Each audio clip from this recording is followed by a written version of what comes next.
Compassion. Pioneer. Icon. Beacon. Passionate. Enigmatic. Revolutionary. Good order. Compassionate. For me, MLK was a role model. Thinking about my memory of MLK, I think back to like middle school and like the whitewashing of his memory. They would always emphasize in middle school like, oh, like everybody would just like take hands and be in a big circle of love. Well, I think growing up, MLK represented this sort of cumulative timeline of the civil rights movement. When I first learned about him, I learned about him through like white teachers who taught me a very like specific narrative of who MLK is and what he did. And he was this beacon of hope, this person that was kind of like the Gandhi of the West. He had a dream, he died, and the dream is still out there.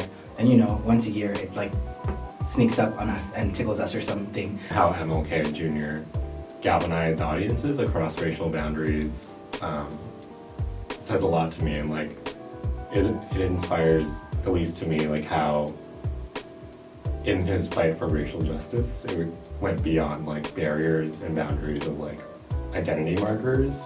So it's interesting to think of MLK as someone that introduced me to what it meant to be Black in America. But looking back now, I guess a lot of what I learned about him and a lot of what he meant to me growing up is not what he means to me now. But I think all in all, I think there's so much more to him than just this peaceful protester. He was radical, he was strategic. The very end of his life introduced me to what it means to be Black and free in America, and the fact that he dies and he's killed, right, by white supremacists. MLK to me isn't really a person. His identity and his like rhetoric and his politics have really like transcended his personhood. MLK means to me now is like this ongoing struggle to like have our humanities recognized.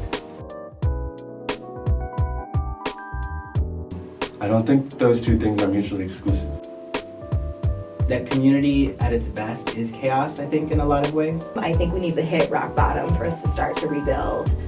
We have to be in community. We can't survive without each other. I was taught that MLK was really persistent, right, and that his dream sort of lives on.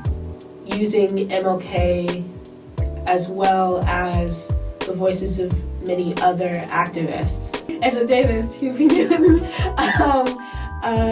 like Nina Simone, to people now, like Dory McKesson, like everyone is just continuing what we've been doing and continuing to make our voices known on the platforms that we're creating for ourselves. It's not necessarily a question of like where do we go from here, but how can we continue to support like the work that people have been putting in since day one. By creating community, getting together, forming coalitions, and resisting. There's a lot of like options now. There's not any real path forward, but we get to make that. It has not stopped, and we can't stop. Where do we go from here? I think we should all go back to Africa, that's for sure. Do you have anything else you want to say about MLK?